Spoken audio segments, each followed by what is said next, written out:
Justice Unraveled, the tragic murder of Dorothy Donovan. The suburban tragedy. It was a serene, early morning on September 15, 1991, in the quiet suburban neighborhood of Maplewood, New Jersey. Dorothy Donovan, a beloved community member known for her gentle nature, was discovered brutally murdered in her own home. Shock and disbelief swept through the tight-knit community as they struggled to make sense of this heinous crime. Dorothy's son, Charles Holden, lived nearby and was a regular visitor to his mother's home. Their bond was evident to all who knew them, and he was considered by many to be a model son. Unfortunately, tragedy would soon strike him in an unimaginable way. At around 12:30 a.m. on Sunday, June 23, 1991, at the end of his shift, Charles stopped by a Hardee's restaurant at the intersection of US Highway 13 and State Highway 14 in Harrington. He ordered a hamburger and coffee. It was a typical night for him until he left the restaurant. After leaving, he crossed the parking lot and got into his truck. As he began to back out, he noticed a stranger standing at his driver's side window. The man asked Charles for a ride. Charles told him he wasn't sure if he could since it was pretty late. The man said he was in a big-time bind, that his sister had just had a baby at Maplewood Memorial Hospital and he needed to get there. Charles told him that he lived nearby, so he could not take him far. But in the end, he relented and agreed to take him part of the way. Harrington was a small town, mostly friendly. He assumed he had nothing to worry about. 3 miles down Highway 14, Charles reached the intersection with Killen Pond Road, where he normally turned to drive the half-mile home. He says that he pulled off to the side of the road and told the man that that was as far as he could take him. Charles also pointed to a nearby phone booth and told the man he could call for a ride. The man became angry, saying he needed to get down the road and would not get out of the truck. Charles told him he could not go any further and reminded him that he had previously said he could only go a few miles. The man, even angrier, said, "Listen, I got a problem and I ain't getting out of this truck." Charles apologized but told the man that he could not help and that he had to get out. Without warning, the man attacked. He punched Charles in the face and demanded both money and the truck. He also picked up a screwdriver from the truck's floor. Charles grabbed his keys and jumped out. The man tried to drive off but realized Charles had taken the keys. He then got out of the truck and went after Charles. Charles ran to a nearby business, Blake's Garage, for help. He banged on the windows, but no one was there. The man approached him and, wielding the screwdriver, said, "I'm going to kill you. I'm going to kill you right here." Once again, he demanded that Charles give him the truck. Charles told him to calm down and said he would take him wherever he wanted to go. Charles knew he had to act fast. As he and the man headed back to the truck, he made his move. He quickly entered the truck and drove off before the man could enter. He sped off in the opposite direction of his trailer so the man could not follow him home. After driving for several minutes, he turned around. He did not see the man anywhere, so he decided to head back home. But when he reached his driveway, he saw the man again. The man was standing in Charles's yard, looking through his trailer's windows. Somehow, by some disturbing coincidence, the man had found his way to Charles's trailer. At that point, he had an additional concern. His trailer was adjacent to the small farmhouse where Dorothy lived. He rushed to a nearby payphone and called the police at 1:19 a.m. While waiting, he called Dorothy's house several times to alert her about the man. She did not answer. The police categorized the call as low priority.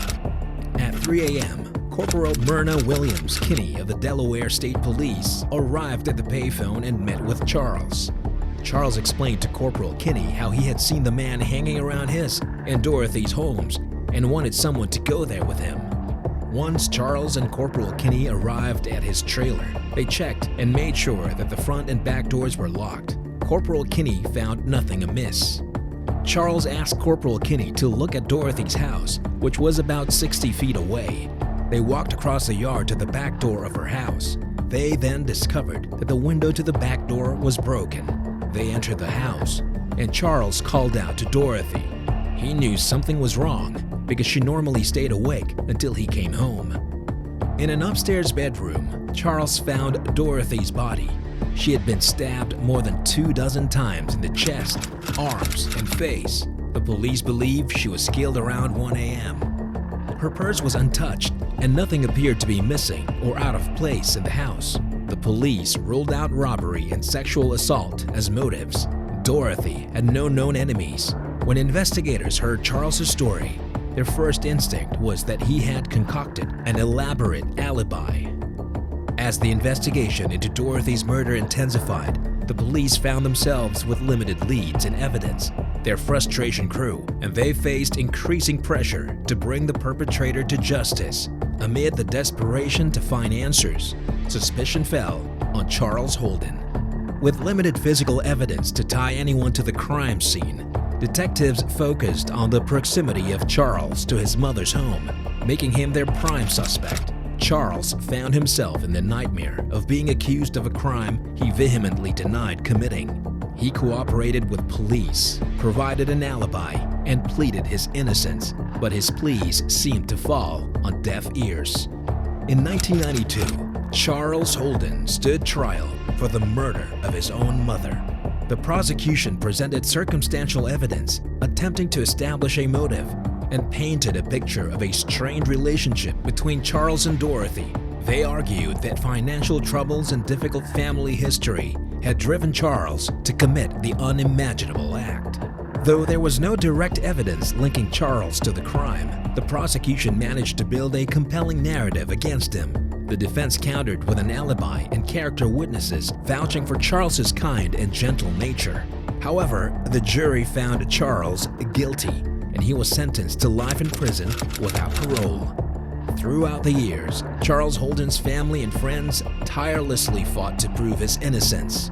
They refused to accept the verdict, believing that a terrible miscarriage of justice had taken place. They continued to investigate the case, seeking any shred of evidence that could exonerate Charles. For over a decade, their efforts went seemingly unnoticed, and Charles languished behind bars, always maintaining his innocence. The case seemed destined to fade into the annals of unsolved crimes until a remarkable breakthrough occurred. In 2005, advancements in DNA technology presented a glimmer of hope for Charles Holden. A review of the evidence from the crime scene led to the discovery of DNA belonging to an unknown individual, Gilbert E. Cannon. The revelation sparked renewed interest in the case. It also raised questions about how the investigation had initially focused on Charles Holden, seemingly ignoring vital DNA evidence that could have led them to the real culprit. As investigators delved into Gilbert E. Cannon's past, a chilling pattern emerged. Cannon had a history of violent offenses, including sexual assault and burglary, and had been in the vicinity of Maplewood around the time of Dorothy Donovan's murder. Suddenly, the pieces began to fall into place and the truth emerged. Gilbert E. Cannon was the real killer of Dorothy Donovan. In 2006, after spending 14 years behind bars for a crime he did not commit, Charles Holden was exonerated and released from prison. The weight of an unjust conviction had taken its toll, and Charles faced the daunting task of rebuilding his life. The case of Dorothy Donovan's murder and the wrongful conviction of Charles Holden shed light on the imperfections of the criminal justice system. It highlighted the importance of thorough investigations, the consideration of all evidence, and the potential consequences of rushing to judgment. As the years passed, steps were taken to prevent similar injustices from occurring. Reforms in the handling of forensic evidence, improvements in police procedures, and increased awareness of wrongful convictions gained momentum across the nation. With Gilbert E. Cannon finally behind bars for the murder of Dorothy Donovan, her family found some measure of closure. Although nothing could bring Dorothy back, knowing that the real perpetrator had been identified and held accountable brought a sense of peace. Charles Holden, on the other hand, faced the immense challenge of rebuilding his life after years of wrongful imprisonment. Despite the emotional scars, he displayed remarkable resilience and even became an advocate for criminal justice reform, determined to prevent others from suffering a similar fate.